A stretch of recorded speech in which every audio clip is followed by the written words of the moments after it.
Собирите за заедничка Македонија од ден на ден стануваат се помасовни на југоистокот.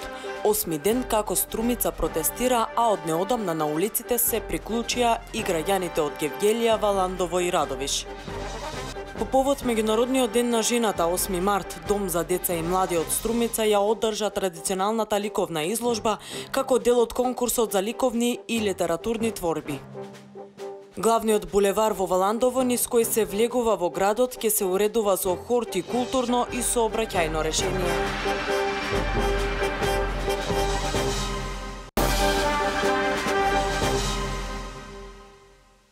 Добар ден, почитувани гледачи, дневник на телеканал А1. Започнуваме со настаните од државата. Председателот на Република Македонија, Ѓорѓе Иванов, денеска го прими генералниот секретар на ОПСЕ Ламберто Заниер. На средбата, како што соопшти кабинетот на Иванов, биле разменети мислења за актуелната состојба во Република Македонија и предизвиците со кои се соочува државата, предизвикана од политичката, уставната и институционалната криза. Председателот на Република Македонија, Ѓорѓе Иванов, денеска го прими генералниот секретар на ОПСЕ Ламберто Заниер. На средбата, како што соопшти кабинетот на Иванов, биле разменети мислења за актуелната состојба во Република Македонија и предизвиците со кои се соочува државата, предизвикани од политичката, уставната и институционалната криза. Во контекст на актуелната состојба, председателот Иванов ги повтори ставовите дека има правен и политички аспект, кои се проблем, но и предуслов за излез од состојбата. Во однос на правниот аспект, поврзан со роковите за доделување на мандатот, истакна дека е лесно надминлив. Во однос на политичкиот аспект, председателот Иванов истакна дека останува на ставот дека платформата од Тирана треба да биде осудена и отфрлена, исто како и мешањето во внатрешните работи на Република Македонија, кои не помага во напорите за добрососедски односи и стабилноста и безбедноста во регионот, се истакнува во соопштението. Генералниот секретар на ОПСЕ изразил загриженост за меѓуетничките тензии, апелирајќи сите да направат конструктивни чекори за надминување на кризата.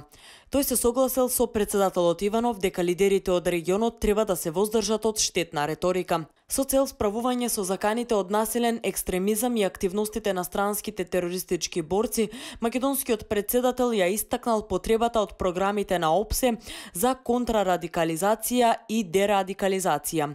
Председателот Иванов изразил очекување за продолжување на соработката со ОПСЕ и нивната поддршка во области како што се владење на правото, полицијата, судството и унапредувањето на меѓуетничките односи и соживот. Потребно е брзо формирање влада посветена на итните реформски приоритети со цел земјата да ја надмине политичката криза и да се врати на евроатлантскиот пат, порача специјалниот ополномошник на Германското министерство за надворешни работи за Југоисточна Европа и Турција Кристијан Хелбах по разговорите во рамки на двудневната посета на Скопје. Тој изрази уверување дека председателот на државата Ѓорѓе Иванов ќе дозволи парламентарно мнозинство да формира влада. I met yesterday and today with President Ivanov, Foreign Minister Popovski, and the leaders of the major parties in the country. The purpose of my visit is to express that my government cares for Macedonia and for the future of this country. We are concerned about the current state of affairs and about the prolonged crisis in your country. And I'm here also to reaffirm Germany's commitment to support your country on its way towards European and Atlantic integration. Специјалните обвинителки Катица Јанева и Фатиме Фетаи го прекршиле кодексот на етика и се однесувале недолично кон судот и навредувале судијката, сега веќе председателка во оставка Татјана Михајлова, заклучил Советот на јавни обвинители на седница. Информацијата за седницата одржана вчера денеска ја соопшти председателот на Советот Петар Аневски во прилика кога ја одложувале повтор пат средбата со специјалната обвинителка во врска со предметот Пуч. Од неја да ја разгледа можноста од определување на друг јавен обвинител да го застапува тој предмет. почување етички кодекс што означава какви постапки? Сега ќе ви кажам етичкиот Кои се кодекс. последиците да ни кажете доколку не постапи специјалното обвинителство? Етичкиот кодекс само дозволете. Етичкиот кодекс важи за сите јавни обвинители, па и за тие јавни обвинители од тоа јавно обвинителство. Во касарната Илинден во Скопје се одржа свеченост по повод приемот на новите 90 професионални војници на служба во армијата на Република Македонија. На свеченоста пред новите професионални војници се обрати министерот за одбрана Зоран Јолевски, а присуствуваа и заменик министерот за одбрана Беким Максути и представници од Генералштабот на армијата на Република Македонија. Елемент за успехот на секоја армија е високо обучениот, мотивиран и квалитетен професионален воен персонал. Овој прием, како и претходните контингенти на прием, сакавме да ја покачиме и зголемиме посакуваната пополна на единиците на армијата Република Македонија, со висок, квалитетен, способен, мотивиран и обучен персонал. Покрај тоа, со денешната промоција на 9 нови професионални војници во специјалните сили, истовремено ја подобруваме и пополната и квалитетот на полкот за специјални операции. Со цел за натамошно јакнење на армијата, а врз основа на изнесените потреби од единиците, Владата на Република Македонија и Министерството за одбрана ставија фокус во опремувањето со најсовремено материјално-технички средства и за јакнување на веќе воспоставените цели на Република Македонија за членство во НАТО алијансата. Продолжуваме понатаму со дневникот. Собирите за заедничка Македонија од ден на ден стануваат се помасовни на југоистокот. 8 ден како Струмица протестира, а од неодамна на улиците се приклучија и граѓани од Гевгелија, Валандово и Радовиш. Тие и понатаму ги испраќаат пораките за зачувување на унитарноста на Република Македонија и отфрлање на албанската платформа. Граѓанската иницијатива за заедничка Македонија продолжува со мирните протести. За денеска е најавено одржување на протестен марш во вкупно 26 градови, каде граѓаните ќе кажат да за унитарна Македонија и не за двојазичност, кантонизација, промена на устав, знаме и државниот грб. Во речиси сите градови на југоистокот и денес ќе се одржат маршови кои започнуваат од плоштадите, а продолжуваат низ улиците во централното градско подрачје. Во Струмица граѓаните и денес од плоштадот Гоце Делчев, каде ќе има обраќања, ќе се упатат пред трговскиот центар Глобал, а потоа продолжуваат до општинската зграда и завршуваат повторно на плоштадот. Ова е веќе 10-ти ден во Скопје и 8 во Струмица, како граѓаните се на улиците, а велат дека ќе останат се додека целосно не биде отфрлена албанската платформа. А во протестите маршови се вклучува и македонската диаспора. Македонците од Швајцарија, Италија, Германија и Англија пред 10 дена одржаа мирен собир пред седиштето на Обединетите нации во Женева, а на 12 март истаков собир ќе има и во Лондон. Во знак на поддршка и македонците во Америка и Австралија веат македонски знамења и велат дека конечно дојде време и тие да допринесат за Македонија. Да дадеме до знание дека нашето име Република Македонија, нашиот јазик македонски, со кирилско писмо, грбот и химната се главните столбови на нашата држава. И по тоа прашање нема преговори. Се македонско помирување, исплатување на сите прогресивни сили, надпартиски определби, тоа добро да го знаете, надпартиски определби, кои што не ни интересираат партиите овдека, кои ја чувствуваат државата како своја, со сите нејзини државни атрибути, затоа што единствени спотени сме најаки и најмокни во одбраната на нашата Македонија. Соединети против сите надворешни влијанија врз македонската држава. Да живее вечна Македонија, горда и обединета македонска нација. Да живее! За граѓаните кои се дел од оваа иницијатива веќе нема дилема дека платформата на партиите на албанците ќе ја редефинира Македонија, ќе донесе двојазичност и банкноти на албански јазик, а во втората фаза комплетна промена на македонскиот идентитет. Земјоделските здруженија од Струмица денес побараа од Министерот за земјоделие Михаил Цветков да се исплатат субвенциите. Тие во име на земјоделските производители бараат надлежните да најдат решение за овој проблем, бидејќи парите им се неопходни за новата сезона која веќе започнува. Значи да се деблокира изплатата на субвенциите, бидейки сезоната е во тек, сакаме да го организираме производството, меѓутоа нема обратни средства. Потребно ни е нафта, ѓубриво, пестициди и други репроматеријали, каде што ни требат пари. Значи во поледелството припремата на почвата е веќе за пченка, во градинарството исто така тутунарите ги чекат субвенциите и мислам двете партии да најдат заеднички јазик и да ги пуштат субвенциите. Второ сакам да напоменам, куртовската капија од август месец преработувачите още не немат изплатено, а роко е 90 дена. Барам од Министерството за земеделие да преземат мерки да се изплата у рок од една недела куртовската капија на земеделските производители. Бараме значи компромис меѓу двојците координатори на политичките партии од ВМРО и ДПМН и СДСМ да седнат, да и деблокират субвенциите. Значи тук се работа за земеделците од ТСДС и од ВМРО и од другите политички партии. Да го организираме производството од целта, од требат средства. Законската регулатива вели да според член 61 став 2 дека субвенциите се исплаќаат во тековната година, тие не беа исплатени до 31 декември 2016 година. Меѓутоа, господине министре, ве прашуваме од име на земеделските производители. Кога образлагате дека 40 дена пред одржување на избори не се исплаќаат субвенции, дали и кога би се одржале тие избори? Заради тоа што, според сите најави, ние немаме никакви информации дека во најбрз временски период би се одржале некои си избори. Дали станува збор за локални, дали за парламентарни или председателски. По повод Меѓународниот ден на жената, 8 март, Дом за деца и млади од Струмица ја одржа традиционалната ликовна изложба како дел од конкурсот за ликовни и литературни творби. На неја беа изложени и представени творбите на наградените ученици кои оваа година особено внимание посветија на родовата рамноправност. На тема жената во секојдневието беше организиран ликовниот и литературен конкурс по повод Меѓународниот ден на жената 8 март, за кој денеска беа врачени наградите на учесниците. На изложбата беа изложени наградените ликовни творби, а литературните беа прочитани од наградените автори. Секоја година традиционално Домот за деца и млади од Струмица ја одржува оваа изложба по повод 8 март во соработка со општина Струмица.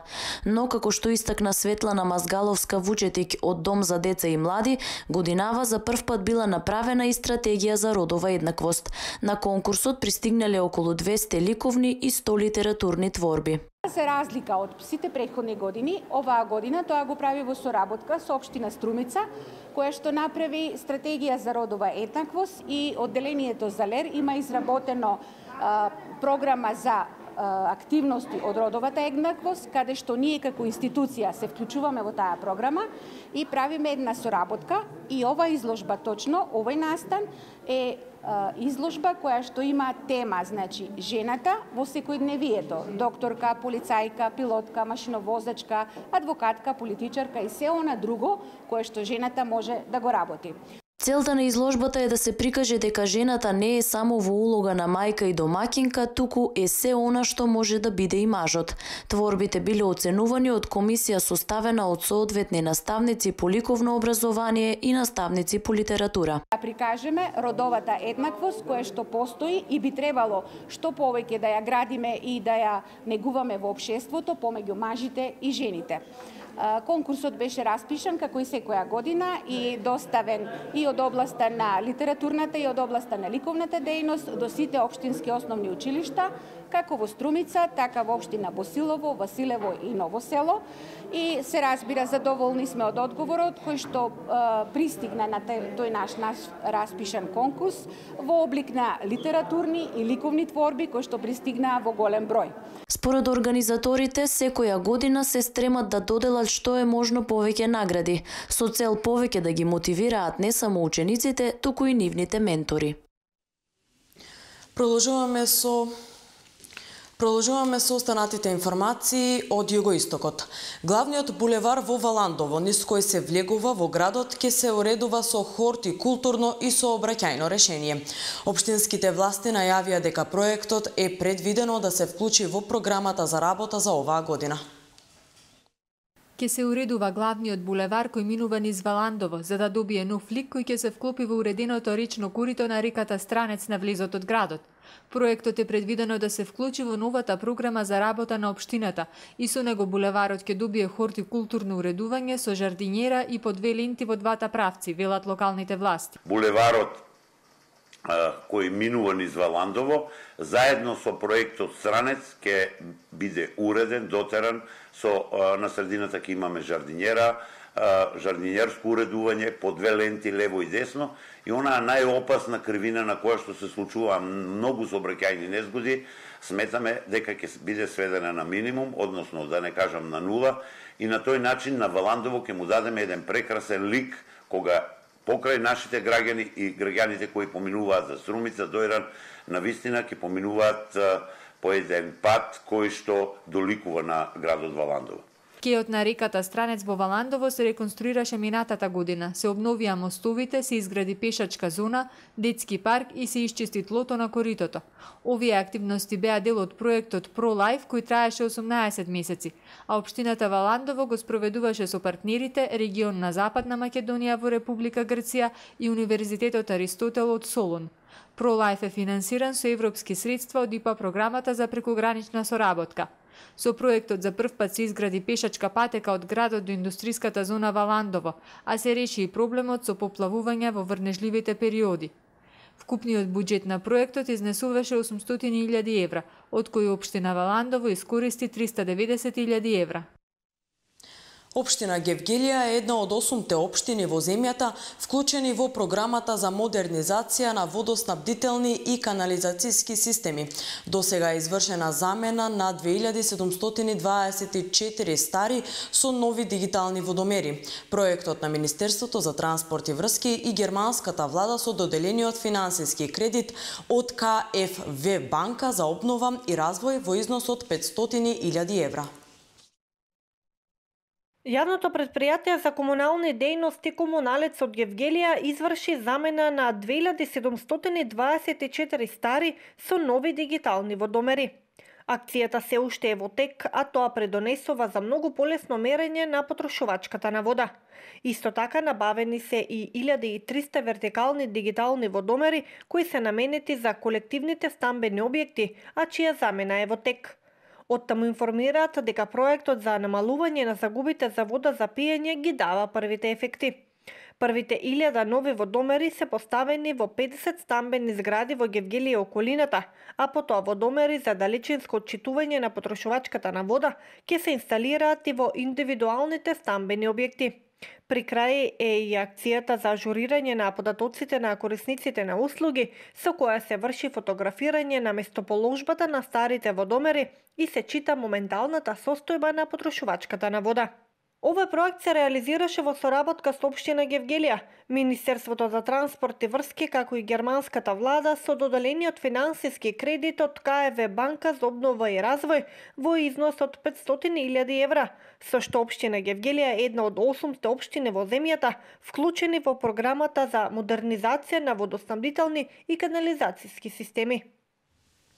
За нецел месец бројот на мигрантите во прифатниот транзитен центар Винојуг во Гевгелија е речиси преполовен, информираат денеска од раководството на кампот, според чија евиденција има останато само уште 36 мигранти. Според податоците на граничната полиција, 10 од мигрантите се мажи, 15 жени и 11 се деца. Другата половина од мигрантите кои беа во кампот во Гевгелија од затварањето на балканската рута се вратени назад на грчка територија по нивно барање и уверување дека сакаат да се вратат дома. Информацијата од граничната полиција потврдува дека ситуацијата на јужната граница е стабилна и мирна и дека на котата 59, од каде што бегалците доаѓаат на наша територија, моментално нема мигранти, поради што е празен и надворешниот шатор на Хабитат. При посетата на регионот пред 2 дена и министерот за одбрана Зоран Јолевски потврди дека ситуацијата на јужната граница со Грција никогаш не била помирна и дека многу е намален бројот на илегални обиди за нејзино преминување. Се реновираат железничките станици во земјава. Како што истакна Кенан Абди, член на Македонски железници транспорт, досега целосно се реконструирани 10 од вкупно 15.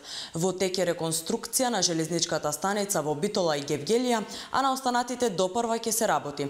За нивна реконструкција потребна е инвестиција од 3 милиони евра. Се очекува до крајот на 2017 и почетокот на 2018 година сите железнички станици во земјава да бидат комплетно завршени. Повеќе за инвестициите во железничкиот сообраќај во земјава гледајте во отвореното студио веднаш после овој дневник. И тука имаме инвестиции од 15 железнички станици, моментално целосно се реновирани 10.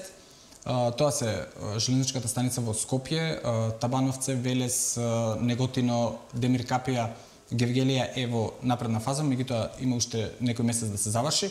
Потоа Чашка, Богомила, Прилеп се исто така целосно завршени и при крај железничката станица во Битола. Така со завршувањето на Битола и Гевгелија ќе се комплетираат 11 железнички станици, ќе останат уште 4 кои што допрва треба да се реализираат. Таа инвестиција од Европската банка за обнова и развој во вкупна вредност од 3 милиони евра. До крајот на 2017, евентуално почетокот на 2018 ќе завршат сите 15, каде што треба да се изврши, каде што се врши целосна реконструкција на крововите, потоа се вршат реконструкции на пероните, за пристапни патишта за хендикепирани лица, информациски системи за информирање на патниците, се реновираат просториите, тоалетите, електрична и водоводна инсталација и секако треба да се запази архитектонскиот лик на тие железници од почетокот на минатиот век. Така да, како што реков, најкасно до почетокот на 2018 ќе завршат сите 15 железнички станици. Во Струмица денес започна државното првенство во мал фудбал за средношколки. Првенството официјално го отвори ВД градоначалникот Костадин Костадинов. Надпреварите ќе се играат во спортската сала на Средното општинско училиште Никола Карев.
Го следите дневникот на телеканал А1, а во продолжение информациите од светот. Американската централна разузнавачка агенција ЦИА соопшти дека американците треба да бидат загрижени откако Wikileaks објави неколку илјади необработени разузнавачки документи во кои се наведуваат детали како ЦИА ги спроведува своите хакерски активности. ЦИА не потврди дали документите се украдени. Портпаролката на агенцијата Хетер Фрик Хорнијак изјави дека ЦИА нема да ја коментира автентичноста на документите ниту нивната содржина. Според Хорнијак, тоа не само што може да ги загрози американците и агентите на ЦИА, туку можат да бидат искористени тие информации со цел да се загрози националната безбедност на САД. Европскиот совет денеска ќе избере нов председател. За функцијата се предложени Јацек Саријуш-Волски од Полска и неговиот сонародник Доналд Туск, досегашен шеф на институцијата. Саријуш-Волски вчера беше исклучен од Европската народна партија. Се очекува денеска мнозинството од државните и владините раководители од Европската унија да го поддржат Туск за втор мандат. Во останатиот дел од дневниот ред е разгледување прашање на Европскиот совет за безбедноста по надворешните граници на Европската Европската унија, миграцијата, ситуацијата на Западен Балкан, зацврстување на европската одбрана и економијата. Околу 8.000 жители на зоната покрај аеродромот во Дизелдорф, вклучувајќи и 250 гости на аеродромскиот хотел, добија изутринава наредба за евакуација поради деактивирање на американската бомба тешка 500 килограми откриена за време на Втората светска војна, пишува весникот Рајнише Пост. Бомбата беше откриена од градежни работници. Евакуирани ќе бидат жителите во радиус од 1 километар од местото на кое е пронајдена бомбата. За време на активностите за деактивирање, регионот ќе биде затворен за движење. Стотици американски маринци со тешка артилерија се испратени во Сирија за подготовка на акции за протерување на исламската држава од Рака, објави британската Guardian, цитирајќи висок воен американски представник. Распоредувањето на војските е времено, но покажува дека Белата куќа сака да даде голема флексибилност на Пентагон за воени решенија во борбата со исламската држава. Освен тоа, САД се подготвуваат да испратат и стотици војници во Кувајт кои би биле подготвени за борби со исламската држава ако биде потребно. Пентагон тврди дека мисијата е со цел намалување на тензиите во регионот. Овде го заокружуваме овој дневник, следното издание е во 20 часот. До тогаш имајте пријатен ден. Пријатно.